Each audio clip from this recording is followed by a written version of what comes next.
We go now to Mr. Jeff Duncan of South Carolina. Thank you, Mr. Chairman, and thanks for this very informative hearing. Mr. McGurk, in your written testimony, you commented about the state of U.S. intelligence in advance of the fall of Mosul and this most recent ISIS offensive. You said, quote, "In the earliest days, we had to acknowledge that we were operating in a fog," unquote.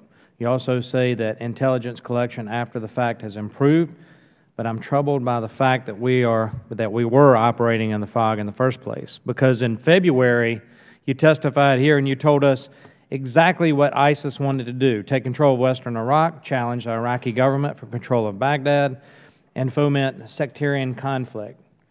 For most of the past year, ISIS has already been in control of about half of Mosul.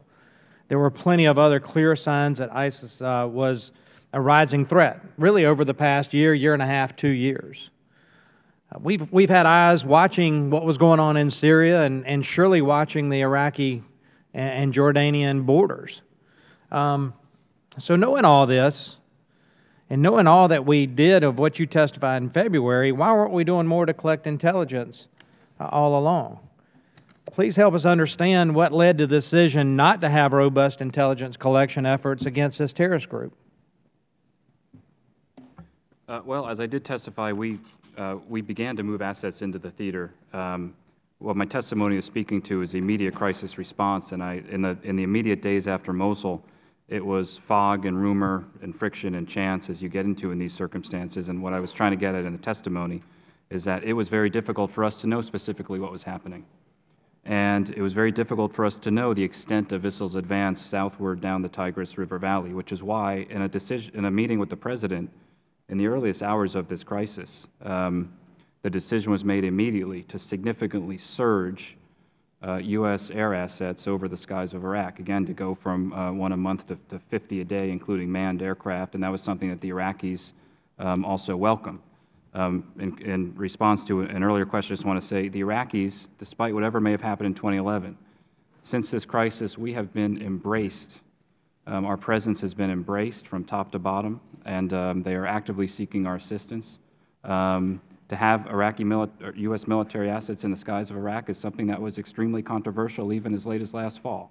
Right now, they welcome us there, they want us there, and it's a very different situation than it was even when I was here testifying in February in terms of the Iraqi appetite for our direct support. You know, here's the thing. Folks in South Carolina and folks I talk to all over the country are concerned of what's going on in Iraq because we lost so many men and women there.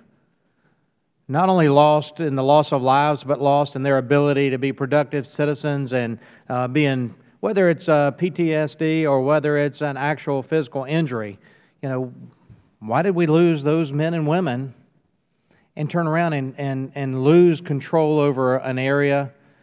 And we can watch and tell the heat signature, the plume, what rocket launcher it came from, and where it shot down a plane in Ukraine, but we spent a lot of money, a lot of effort in Iraq, and yet we're blind, we're in a fog. I just find that hard to believe, especially with so much going on in the region, with what was going on in Syria and what ISIS and ISIL were doing. You know, huge columns of vehicles headed toward Mosul. How did we miss that? And so that's a rhetorical question I don't expect you to answer, but I think it is important. I think Americans are going, how did we miss this, and why did we spend so much money and loss of life in Iraq to see what's going on now? Why can't we do more? And I noticed in your statement that you said we've set up the JOC in Baghdad and Erbil, and I'm glad we have. I just wonder why it wasn't set up sooner. You said, I think, 6 weeks ago it was set up. This thing's been going on for a while, so why didn't we work with the Iraqis to try to thwart that? I'm concerned about our friends in the Kurdish region. I'm concerned that they're going to get surrounded.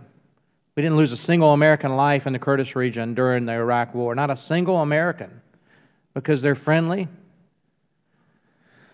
So I want to ask this about the Kurdish region. What's the administration's position on Kurdish oil exports, and what actions are we advising American energy companies that might be operating with a KRG to take? Our position on energy exports from Iraq is very clear. We support getting as much oil out of Iraq as possible and onto international markets from north to south. And we also support doing that in a way that reinforces the overall stability of all Iraqi regions.